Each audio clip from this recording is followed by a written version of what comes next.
বিএনপির স্থায়ী কমিটির সদস্য সালাউদ্দিন আহমেদ বলেছেন, নির্বাচন নিয়ে যারা শঙ্কা প্রকাশ করে তারা গণতন্ত্রের পক্ষে নয়। রাজধানীতে এক অনুষ্ঠানে তিনি বলেছেন, যারা গণতন্ত্রের পথে বাধা তৈরি করবে তাদের বিরুদ্ধে দেশের মানুষ রুখে দাঁড়াবে। রাহুল রায় রিপোর্ট। বান্ডেল থাকলে প্রতি সেনমানিতে টাকা বাঁচবে। বিকাশ সেনমানি বান্ডেল কিনে জিতুন প্রতি লেনদেনে।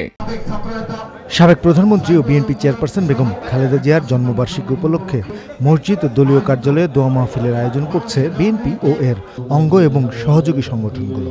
নয়াপল্টনী কেন্দ্রীয় কার্যালয়ে যুবদলের মিলাদ ও দোয়া মাহফিলে অংশ নেন বিএনপির সিনিয়র নেতারাও। অনুষ্ঠানে সংক্ষিপ্ত বক্তব্য দেন তারা।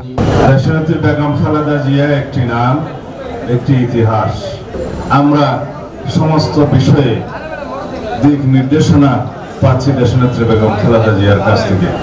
তিনি নির্দেশনা দিয়েছিলেন আলাপ আলোচনার মধ্য দিয়ে ঐক্যমতের ভিত্তিতে গণতন্ত্রের উত্তরণের পথকে সহজতর করতে হবে। তার সেই নির্দেশনা মোতাবেক আমরা সরকারের সাথে আলোচনা করেছি অনেকবার। সমস্ত গণতান্ত্রিক শক্তিসমূহের সাথে আমরা আলোচনায় রত। আমরা জাতীয় ঐক্যমত প্রতিষ্ঠার মধ্য দিয়ে একটি সুষ্ঠু, সুন্দর, শান্তিপূর্ণ নির্বাচন অনুষ্ঠানের জন্য অপেক্ষমান। গণতন্ত্র উত্তরণের পথে কারো বাধা হয়ে দাঁড়ানো উচিত নয় বলেও মন্তব্য করেছেন সালাউদ্দিন আহমেদ। আজকে যারা গণতন্ত্রের বিরুদ্ধে বিভিন্ন রকমের বক্তব্যের মধ্য দিয়ে নির্বাচনের বিষয়ে শঙ্কা প্রকাশ করছে, তারা গণতন্ত্রের পক্ষে শক্তি নয়। বাংলাদেশের মানুষ গণতন্ত্রের জন্য, ভোটাধিকার প্রয়োগের জন্য তারা সংকল্পবদ্ধ।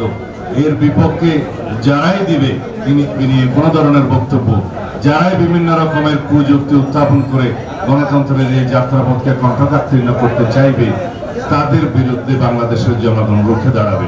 গণতন্ত্রের জন্য সবাইকে ঐক্যবদ্ধ থাকার আহ্বান জানিয়েছেন বিএনপি নেতারা। রাহুল রায়, চ্যানেল আই, ঢাকা।